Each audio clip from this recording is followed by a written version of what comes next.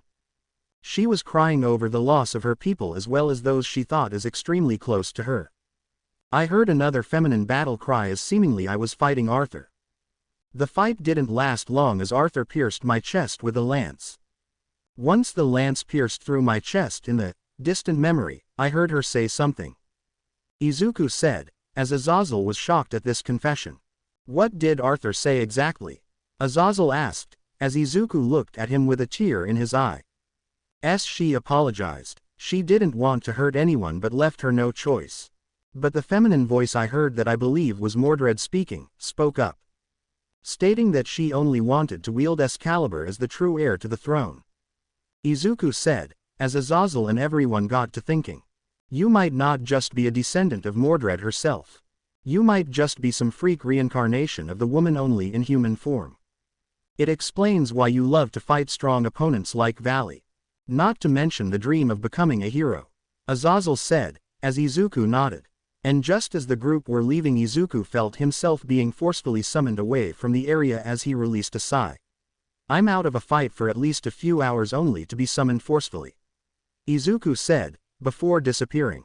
As the peerage looked at the news, they could see why this was happening. All Might was facing off against the world's strongest villain. All for one. Izuku appeared next to a group of heroes on the scene as he tidied up his uniform as he looked over at a man who looked older than Jesus Christ himself. Sir, could you inform me why I was summoned? Izuku asked, as the old man looked at him with confusion. I didn't summon you, boy. Toshinori did, or at least he told me to summon you if he wasn't going to make it. Help the blundering hero down there and take down that villain. If he is taken down for good, he will not be a problem for us in the future. The old man yelled as Izuku nodded. As Izuku jumped down towards the fight below, Izuku looked over at the other heroes who were calling out to him to stop. It actually stopped the fight between the two behemoths in the middle of the crater that was what used to be Kamino Ward. Who is this All Might? From what I heard, you didn't have any backup this time. The villain asked, with a mirth in his eyeless face. Young man, if you're here, can you assist me in putting down this villain once and for all? All Might asked, looking at Izuku. I think personally, for your future, All Might, that you should stay out of this fight.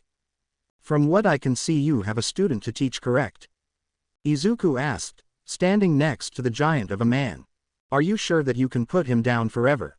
All Might asked, as Izuku gave a firm nod. Well, I give you express permission to use your power as well as use lethal force. This man should not be allowed to live around us. He will cause future problems down the line, and I think that personally he should be sent to the deepest parts of hell. All Might said, powering down his quirk. All right, All Might, get away from here. I will take the fight from here on. I will be a bit slow since I just woke up not too long ago though. Izuku said, as he stretched his body. Take as little time to warm up, he will be going for the kill. All Might said, as he struggled to limp away. As Izuku stretched his limbs, he stared at the confused look on the villain's face as he looked in Izuku's direction. What is your quirk, young man? From what I can see, you seem powerful enough to have All Might back down from you. The villain said, as Izuku cracked his neck and knuckles. Well, I must say, if this society is worried about worthless quirks, then they won't survive against the kind of beings I face on the daily. Izuku said, as he stared the villain down before disappearing from view. As everyone, even the reporters recording the event, were staring at the event happen, they heard the telltale sign of something being smashed when they found the villain, who was standing still with his arms open to any attack in the side of a building. What just happened? This new arrival just sent the villain that could send All Might flying away with just his speed. Quote. The reporter called out, confused. What speed? So you have a speed quirk. I will be glad to take it from you. The villain called out, sending tendrils of black and red energy towards the young man. As soon as Izuku stopped moving, he thought about standing still just to show the man why he was talking about quirks as if they were trivial things. As soon as one of the tendrils landed in his arm, Izuku smashed each and every other one as he felt the one in his arm searching for a quirk within his body. You didn't even dodge this strike. Are you so dense to believe that I can't take your quirk? The villain called out, as Izuku smirked. Well, that's the secret cap, I don't have a quirk. Izuku said, breaking the tendril like it was a piece of paper. What? The villain called out, as Izuku appeared in front of him with a seemingly malicious smile. Well, you caused a lot of problems for Hero Society, and it wouldn't be right to keep you here on this plane of living. See you on the flip side. Shigaraki Tamura, Izuku said, as he blasted the villain with every single bit of power he collected. As the villain recognized the name, he stared at the young man with only one question coming out of his mouth. How do you know that name? He asked, before being blasted to smithereens. As everyone at the Kamino ward watched on in horror as Izuku obliterated the villain with seemingly no ease at all, All Might moves towards Izuku and stood next to him. For all the villains of the world, know this. Just because this will be my final day of being a hero. Remember that there are other heroes who are just as strong if not more powerful than I am. Know this, villains. You're next, All Might said, pointing his fist in the sky as he looked at Izuku to do the same. Izuku had a look of pure concern as the hero looked down towards him as he gave Izuku a smile. I was hoping to talk to you after this event. I apologize for having you show up right now, I didn't have enough time to stay in my muscle form. All Might said, as Izuku nodded. Izuku pointed his fist into the sky as villains across the globe saw this as a passing of the torch towards the green-haired boy standing next to All Might, and from what the kid did, he wouldn't even be concerned with ending their lives at the drop of a hat. Once that was all over, All Might brought Izuku to a specific area after he was looked after by some paramedics. Once he was given all clear, he walked with Izuku to an area away from prying eyes as he began a speech to him. Thank you for everything that you had done tonight. With All for One dead, I can rest easy looking for a successor for my power. With that next person in line, they will become something that will place the fear of God into them with their presence as a hero down the line. All Might said, as Izuku looked at him. You're thinking about making me your successor, aren't you? Izuku asked, as All Might smiled down at him. As much as I know that I want you to be my successor, I know that you don't wish to be a hero for humanity. You want to be a hero for the supernatural, correct? All Might asked, as Izuku looked concerned. How do you know about them? Izuku asked, as All Might let out a bark of laughter. Kid, I've been alive longer than you have. I had my fair share of running into supernatural beasts as well as beings. I believe I ran into Sir Michael of the Angel faction. He said he deemed me worthy of becoming an angel when I die. So I can't wait for that to happen to me when I do, although... I've never really believed in God. Just my own strength. All Might said, as he released a sigh. Once they were both sat down on a bench, the two continued their talk, and All Might had to admit that had he been in his prime, even he wouldn't be capable of defeating Izuku at full power. The young man could just become stronger than he was at the moment just 10 seconds later and eventually throw him from his peak of power. The power I wield is one that is passed down from generation to generation. If you won't become a hero for humanity, then I hope you use this power for the betterment of supernatural life as we know it. I already know of a beast within the supernatural who could destroy the world without so much as a care. I want you to be as powerful as possible so you can combat the creature. Coincidentally it's named 666, or Trihexa for short. All Might explained as Izuku looked at him. You're willing to give away the power you gained in order for me to protect my friends as well as the supernatural world as a whole? Izuku asked, as All Might smiled at him. As much as I would love to say no, I know for a fact that our society has failed you in terms of how you were treated. Don't think that I haven't seen the statistics for quirkless youth within Japan. I didn't contribute to their well-being as I should have been. And now I am slowly becoming similar to them, but with me losing the power I had gained in a large amount of time I tried to continue on as the hero All Might. But my time as All Might is over, and it is time for Endeavor to take up the mantle where I used to be. And become better than he is now and keep the peace until someone else who can be as strong as I was and produce peace better than I ever could. All Might said, as he pulled out a hair for Izuku. Midoriya Shonen,